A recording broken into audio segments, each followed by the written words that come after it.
Hi everyone, welcome to day 11 of our 40 days of prayer. In 2018, our church vision focused around three words.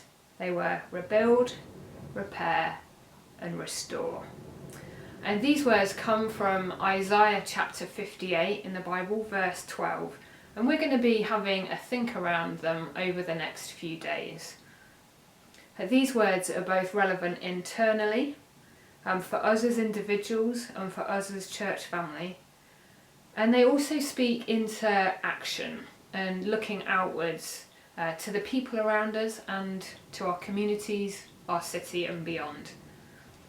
Today I am going to read the whole of chapter 58 in Isaiah. It's a bit of a chunk, but I think it's important to get a bit of the context of where these three words sit. So I'm going to read Isaiah chapter 58.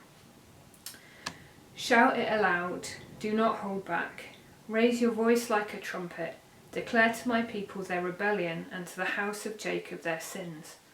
For day after day they seek me out. They seem eager to know my ways, as if they were a nation that does what is right and has not forsaken the commands of its God. They ask me for just decisions and seem eager for God to come near to them. Why have we fasted, they say, and you have not seen it? Why have we humbled ourselves, and you have not noticed? Yet on the day of your fasting you do as you please, and exploit all your workers.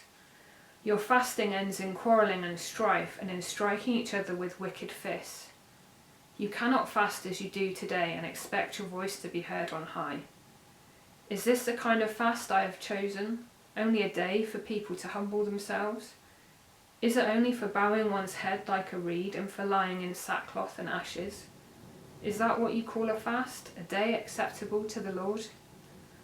Is not this the kind of fasting I have chosen? To loose the chains of injustice and untie the cords of the yoke, to set the oppressed free and break every yoke? Is it not to share your food with the hungry and to provide the poor wanderer with shelter? When you see the naked, to clothe them, and not to turn away from your own flesh and blood? Then your light will break forth like the dawn, and your healing will quickly appear. Then your righteousness will go before you, and the glory of the Lord will be your rear guard. Then you will call, and the Lord will answer. You will cry for help, and he will say, Here am I.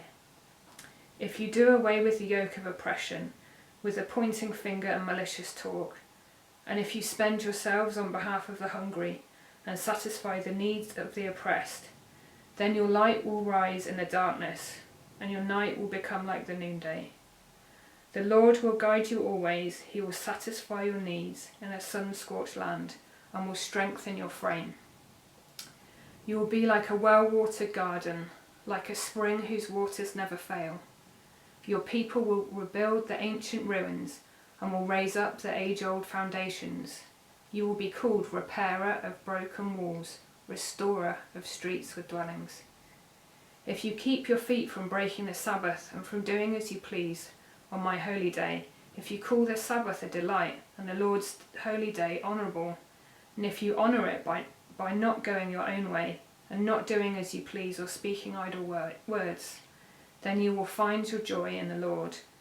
And I will cause you to rise in triumph on the heights of the land, and to feast on the inheritance of your father Jacob. For the mouth of the Lord has spoken. So I just want to encourage us now to pause for a moment and to reread and sit in this chapter from the Bible. And let's ask God what he wants to say to you. What does he want to say to us through these words today?